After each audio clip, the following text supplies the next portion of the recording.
دعا مانگتے وقت دو غلطی کبھی مت کرنا ورنہ کوئی دعا قبول نہیں ہوگی اور نہ کوئی وظیفہ پورا ہوگا۔ بسم اللہ الرحمن الرحیم۔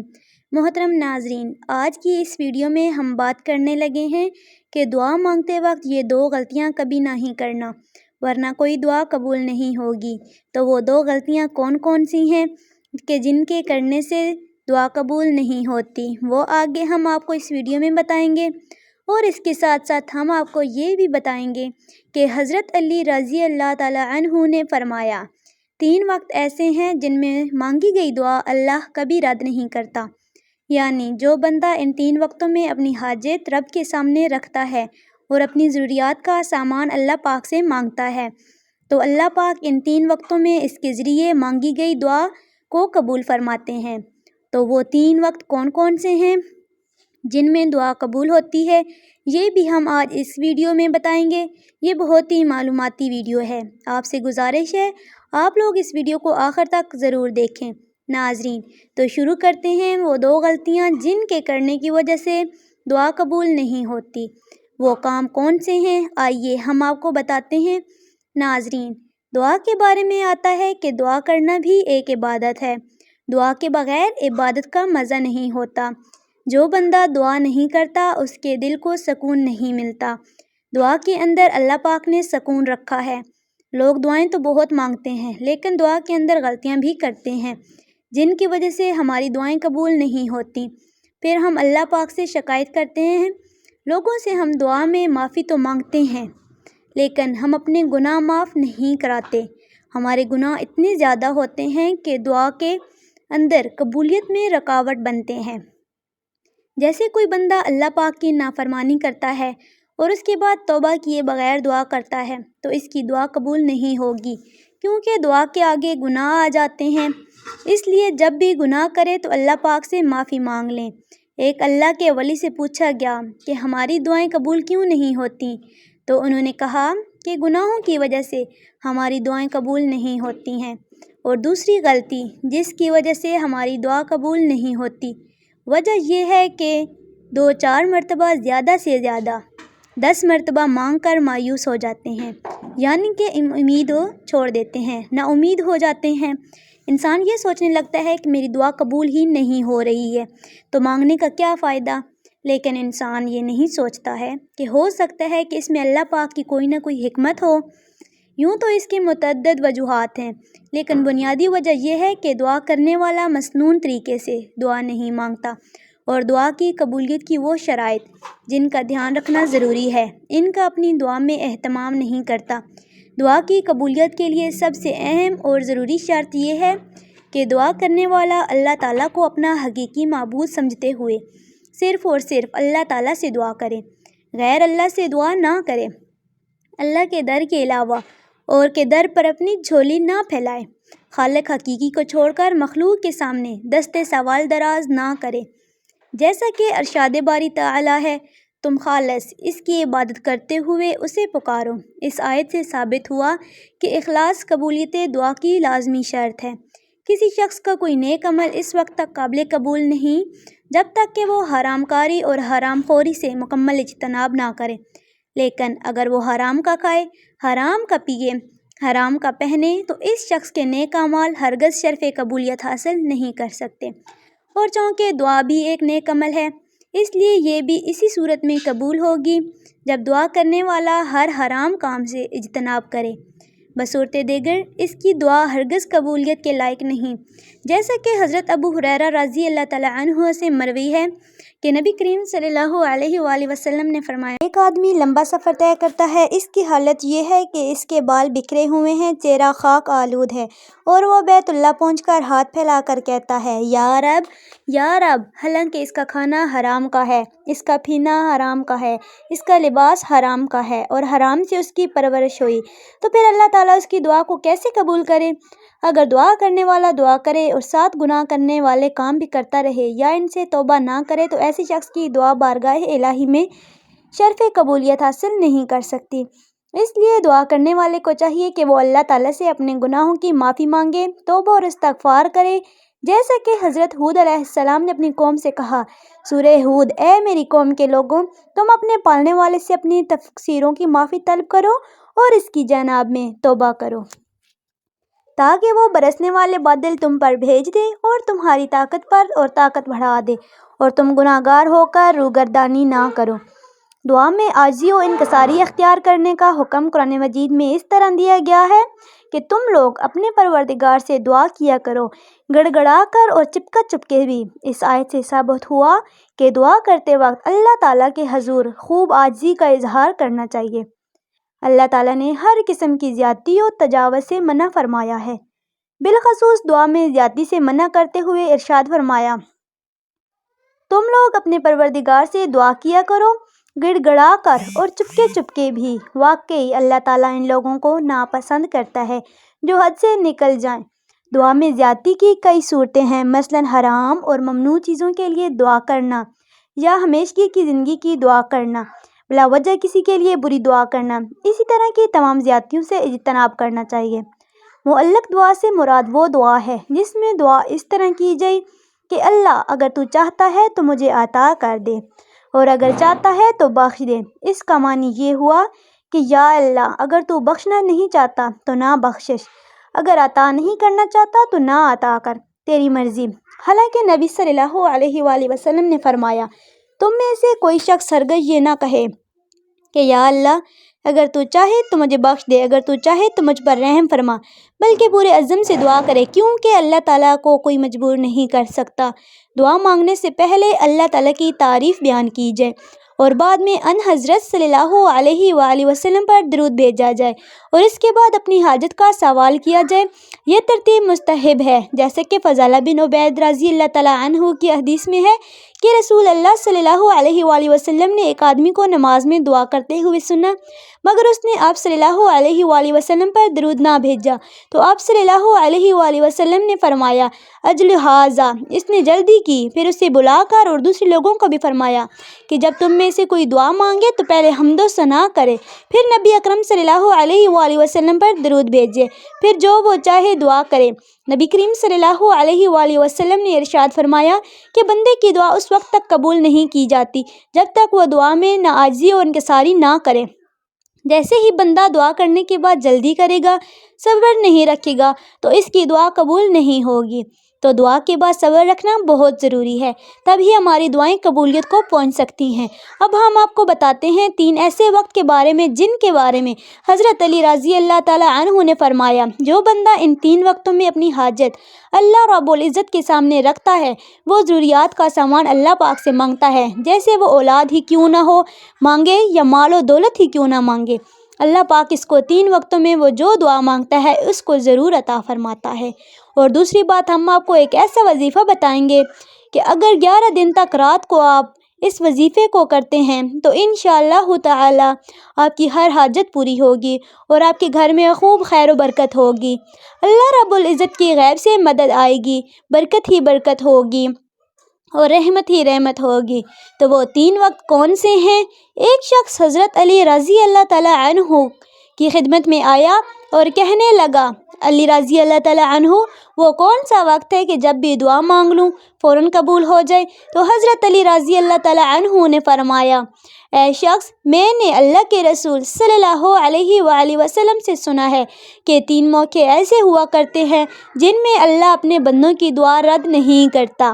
اس شخص نے پوچھا، یا علی، وہ کون سے 3 لمحات ہیں؟ تو حضرت علی رضی اللہ تعالیٰ عنہ نے فرمایا، نمبر 1، جب انسان کا جسم کانپنے لگے اور تھڑ تھڑانے لگے، اس وقت مانگی گئی دعا اللہ کبھی رد نہیں کرتا۔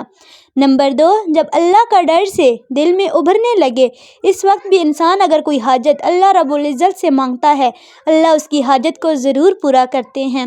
اور نمبر 3، جب انسان کی آنکھیں نم ہو جائیں تو اس وقت میں مانگی ہوئی دعا بھی اللہ تعالیٰ رد نہیں کرتا بلکہ ضرور قبول کرتا ہے۔ اور یاد رکھنا، ان تینوں حالاتوں میں انسان کائنات کی جو بھی چیز مانگے اسے ضرور ملتی ہے، چاہے وہ صفا مروہ کے برابر سونے چاندی کے ہی کیوں نہ ہو۔ ناظرین، اب ہم آپ کو ایک ایسا وظیفہ بتائیں گے جس سے آپ مالدار ہو سکتے ہیں اور انشاءاللہ تعالی آپ کے گھر میں بہت زیادہ برکت ہوگی۔ وظیفہ یہ ہے کہ آپ کو 11 دن تک آپ اللہ تعالیٰ کو ایک مبارک نام یا رزاق، اے اللہ میری مالی پریشانی دور کر دے، مجھے زیادہ سے زیادہ روزی دے دے اور حلال روزی دے دے، یہ وظیفہ کرنے کے لیے آپ کو رات کو وضو کرنا ہے۔ وضو کرنے کے بعد آپ بستر پر بیٹھے تو داہنی کروٹ پر آپ کو لیٹنا ہے۔ یہ سنت بھی ہے کہ انسان سوتے وقت داہنی کرتے سوئے، پھر لیٹنے کے بعد آپ کو اپنی حاجت دل میں رکھ کر یا رزاق یا رزاق یا رزاق 101 مرتبہ 11 دن تک پڑھنا ہے، اور ہر رات اسی طریقے سے وضو کر کے ہی پڑھنا ہے۔ انشاءاللہ تعالی کچھ ہی دنوں کے اندر آپ کی ہر حاجت پوری ہوگی اور اللہ کی مدد غیب سے آپ کے گھر میں آئے گی۔ اللہ کی رحمت اور برکت آپ کے گھر میں برسنے لگے گی انشاءاللہ۔ اب آپ کو ہم بتاتے ہیں کہ پیارے نبی حضور اکرم صلی اللہ علیہ وآلہ وسلم نے ارشاد فرمایا، 4 چیزیں چہرے کی رونق کو ختم کر دیتی ہیں۔ نبی کریم صلی اللہ علیہ وآلہ وسلم نے فرمایا، جس انسان کی زندگی میں یہ 4 چیزیں آئے گی تو اس کے چہرے کی رونق چلی جاتی ہے۔ تو پیارے رسول صلی اللہ علیہ وآلہ وسلم نے 4 چیزوں کے بارے میں بتایا ہے۔ بہت سے لوگ اس بات کو نہیں جانتے، وہ ہم آپ کو بتائیں گے۔ تو جیسا کہ آج کل کے دور میں چل رہا ہے کہ ہر انسان اپنے چہرے کی خوبصورتی کو بڑھانا چاہتا ہے اور بے سکونی سے نجات چاہتا ہے، کیوں نہ وہ باتیں آپ کو بتائی جائیں کہ جن کو اگر آپ پرہیز کر لیں، نہ کریں تو آپ کا چہرہ بھی رونق دار ہو جائے گا، یعنی آپ کے چہرے پر رونق آ جائے گی، خوبصورتی آ جائے گی، نور آ جائے گا اور آپ کو خوشیاں ہی خوشیاں ملنی شروع ہو جائیں گی انشاءاللہ۔ پیارے نبی حضور پاک صلی اللہ علیہ وآلہ وسلم نے ارشاد فرمایا، زنا کرنے سے چہرے کی رونق ختم ہو جاتی ہے۔ کسی کی عزت نہ کرنا، یعنی جو انسان عزت نہیں کرتا اس کی خوشیاں جاتی رہتی ہیں۔ عزت کرنا کسی بھی معاملے میں ہو یا پھر روزی کے معاملے میں ہو یا کسی معاملے میں جو شخص عزت نہیں کرتا اس کی خوشیاں ختم ہو جاتی ہیں، اور فضول کسی بات پر بحث بنائے رکھنا اور کسی غلط کام کو بغیر کسی خوف کے ساتھ کرنا، یہ بھی خوشیوں کو ختم کر دیتا ہے اور چہرے کی رونق بھی ختم ہو جاتی ہے۔ لوگ جب کسی کام کو کرتے ہیں تو ان کے دل میں کسی طرح کا خوف نہیں رہتا۔ ان کے لیے فرمایا گیا ہے جو کوئی ان 4 چیزوں سے پرہیز کر لے اس کی خوشیاں بھی برقرار رہیں گی، اس کے چہرے پر رونق بھی بنی رہے گی۔ لہٰذا آپ بھی چاہتے ہیں کہ آپ کی خوشیاں برقرار رہیں اور چہرے کی رونق بنی رہے، وفاداری قائم رہے، کسی کے ساتھ بھی جھوٹ نہ بولے، زندگی میں کبھی بھی کسی سے زنا اور حرام کام نہ کرے۔ اگر ایسا ہوا تو آپ کے چہرے کی رونق جاتی رہے گی اور خوشیاں بھی جاتی رہیں گی۔ اس کے ساتھ ساتھ ہم آپ کو ایک چھوٹا سا عمل بتانے جا رہے ہیں۔ جن لوگوں کے چہرے کی رونق ختم ہو چکی ہے، چہرے پر داغ دھبے آ چکے ہیں اور دیکھنے والوں کو ان کا چہرہ عجیب سا محسوس ہوتا ہے، تو اس کے لیے آپ کو آج ایک عمل بتانے جا رہی ہوں۔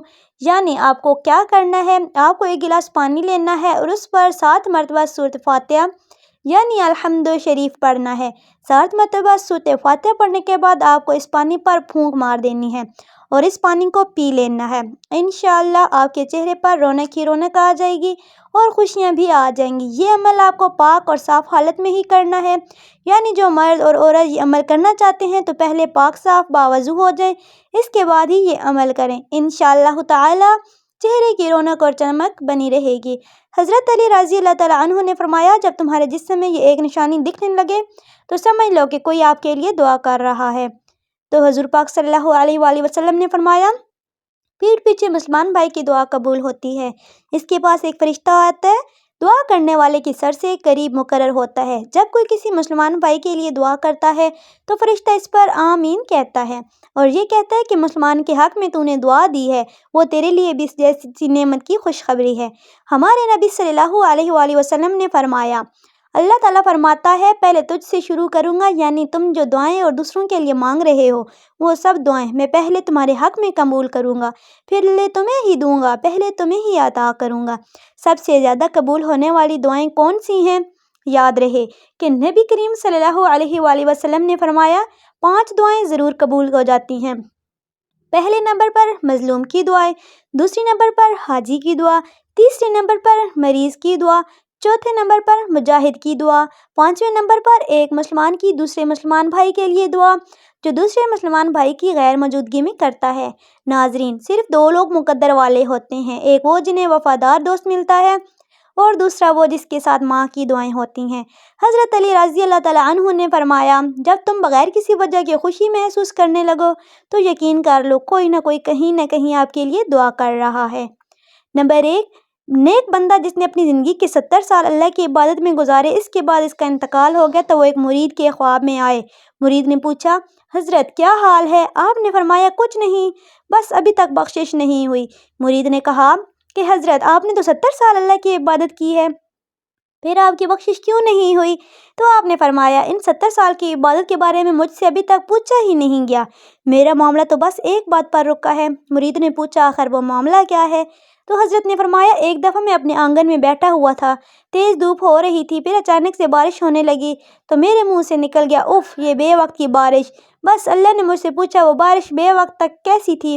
اسے ثابت کر کے دکھاؤ، کیونکہ اللہ کے یہاں ہر چیز کا ایک وقت مقرر ہے، اب میں اسے بے وقت کیسے ثابت کر دوں؟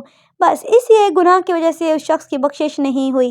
یہ تیز گرمی میں، یہ تیز سردی، بے وقت بارش کا ہونا، یہ سب اللہ کی مرضی ہے۔ کب کیا کرنا ہے اور کیسے کرنا ہے، اللہ کے یہاں سب ہے، اس لیے ان کاموں میں اپنی کم عقلی نہ لگائیں اور اپنی زبان سے ایسے الفاظ بھی نہ نکالیں جو اس کی شان کے خلاف ہوں۔ ناظرین، توہم پرستی اور بدشگونی جیسے عقائد کے حامل افراد کچھ چیزیں، واقعات یا علامات کو اپنے لیے مبارک گردانتے ہیں، کچھ کو نقصان دہ یا منحوس قرار دیتے ہیں، مگر در حقیقت ایسے لوگ اپنی خوشیاں اور ذہنی سکون برباد کر لیتے ہیں، کیونکہ دین اسلام ہمیشہ تحقیق اور غور و فکر کی دعوت دیتا ہے اور اس میں توہم پرستی یا بدشگونی کی قطعاً کوئی گنجائش نہیں۔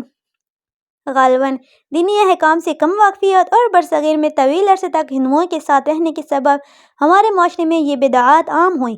مثلاً شام کے وقت جھاڑو دینے سے گریز کرنا، اس سے دولت کم ہوگی، مرد کی دائیں اور عورت کی بائیں آنکھ پھڑکنے کو اچھی خبر کی آمد سے مشروط کرنا، ٹانگیں ہلانے سے دولت کا چلا جانا، پیاز یا چھری سراہنے رکھنے سے برے خوابوں سے نجات ملنا وغیرہ، نیز کالی بلی کے رستہ کاٹنے، شیشہ ٹوٹنے، دودھ کے ابل کر برتن سے باہر گر جانے وغیرہ کو اپنے لیے منحوس تصور کرنا محض توہم کے سوا کچھ نہیں۔ اس کے حوالے سے ارشاد باری تعالیٰ ہے کہ تجھے جو بھلائی ملتی ہے وہ اللہ تعالیٰ کی طرف سے ملتی ہے اور جو برائی پہنچی ہے وہ تیرے اپنے نفس کی طرف سے ہے۔ لیکن اس کے باوجود آج بھی ہمارے گھروں میں خصوصاً خواتین ایسے جملے بولتے نظر آتی ہیں کہ جوتا الٹا پڑا ہے، سیدھا کر تو لگتا ہے کوئی سفر درپیش ہے، ارے کمبخت اس وقت جھاڑو مت لگاؤ، ابھی بھائی سفر پر نکلا ہے وغیرہ۔ میں بھی پہلے اس طرح کی باتوں پر یقین رکھتی تھی کہ میں نے بھی اکثر بزرگوں سے سن رکھا تھا کہ بائیں آنکھ پھڑکے تو سمجھ لو کوئی مصیبت آنے والی ہے، تو جب بھی میری بائیں آنکھ پھڑکتی میری پریشانیوں میں اضافہ ہونے لگتا تاکہ وہ مصیبت آ کر رہتی، اور جوں جوں میری ایسی باتوں پر یقین پختہ ہوتا گیا میری مصیبتوں میں اضافہ ہوتا چلا گیا۔ بالآخر ایک روز میں نے مسجد کا رخ کیا اور اللہ تعالیٰ سے گڑ گڑا کر دعا کی کہ یا اللہ مجھے اس مصیبت سے نجات عطا فرما، اور میری التجا پر شاید اللہ پاک کو مجھ پر رحم آ گیا اور میں اس دل سے باہر نکل آئی، اور بس اس دن کے بعد میں نے توہم پرستی سے سچے دل سے توبہ کی اور میری دنیا ہی بدل گئی۔ بے شک اللہ کی رضا کے بغیر پتہ بھی نہیں ہلتا، اس لیے ہمیں چاہیے کہ ہم اللہ تعالیٰ پر پورا ایمان اور بھروسہ رکھیں، کیونکہ اس دنیا میں کچھ بھی نہیں ہوتا اللہ کے سوا، اللہ کی رضا ہوتی ہے تو وہ ہوتا ہے، کیونکہ اس دنیا میں کوئی چیز بے وجہ پیدا نہیں ہوئی۔ گناہ نمبر 2 دوستوں، حضور اکرم صلی اللہ علیہ وآلہ وسلم کا فرمان ہے کہ کل جب قیامت کا دن ہوگا اور ایک بندے کو اللہ کی بارگاہ میں حاضر کیا جائے گا، اس بندے کے نام اعمال میں ہر طرح کی نیکی موجود ہوگی، اس کے پاس پہاڑوں جیسی نیکیاں ساتھ ہوں گی، نیکیوں کو دیکھ کر اہل محشر والے بھی حیران ہوں گے، یعنی کہ اس کے پاس اتنی ساری نیکیاں ہوں گی، اس کے پاس اس بندے کی تمام نیکیوں کو میزان یعنی ترازو میں رکھا جائے گا، اس کی نیکیوں کا پلڑا بھاری ہو جائے گا، اس کے گناہوں کا پلڑا ہلکا ہو جائے گا، وہ بندہ یقین کرے گا کہ اب تو میں جنت میں جانے والا ہوں۔ اب اس کے بعد اس کے گناہ والے پلڑے میں کاغذ کا ایک چھوٹا سا ٹکڑا ڈالا جائے گا، اس کے گناہوں کا پلڑا بھاری ہو جائے گا، یعنی اس کا ایک کاغذ کے ٹکڑے کی وجہ سے تمام عمر کی نیکیاں ہلکی ہوتی جائیں گی۔ اس کے بعد اللہ کی طرف سے فرشتوں کو حکم ہوگا، اس کو پکڑو اور اسے گھسیٹ کر جہنم میں ڈال دو۔ وہ بندہ حیران ہو جائے گا اور سوچنے لگا کہ میں نے تو عمر بھر اللہ کی عبادت کی، آخر مجھ سے ایسا کون سا گناہ ہو گیا جو اس کاغذ کے ٹکڑے میں ہے، اس کی وجہ سے میرے گناہوں کا پلڑا بھاری ہو گیا۔ جب فرشتے اس بندے کو گھسیٹتے ہوئے جہنم کی طرف لے جا رہے ہوں گے تو وہ بندہ کہے گا کہ میں جہنم میں تو جا رہا ہوں، لیکن مجھے یہ تو بتایا جائے کہ آخر اس کاغذ ٹکڑے میں ایسا کون سا گناہ لکھا ہوا ہے جس نے میری عمر بھر کی نیکیوں کو ختم کر دیا۔ تو پھر اللہ فرمائے گا اے میرے بندے، تو نے ایک مرتبہ اپنی والدہ سے چلا کر بات کی تھی، صرف ایک بار چلا کر بات کرنے کا گناہ اس کاغذ کے ٹکڑے میں لکھا ہوا ہے، بس جس کی وجہ سے میری تمام نیکیاں ہلکی ہو گئیں۔ اللہ اکبر! ذرا سوچو، ماں باپ سے صرف ایک بار چلا کر بات کرنے کا گناہ اتنا بڑا ہے، تو پھر جو لوگ اپنے ماں باپ کو اہمیت نہیں دیتے، ایسے لوگوں کے ساتھ کیا ہونے والا ہے اللہ بہتر جانتا ہے۔ اس لیے اگر آپ کامیاب ہونا چاہتے ہیں تو اپنے ماں باپ کی خدمت کریں اور ان کو ہمیشہ خوش رکھیں۔ دعا ہے کہ اللہ تعالی ہم سب کو اپنے ماں باپ کی خدمت کرنے کی توفیق عطا فرمائے۔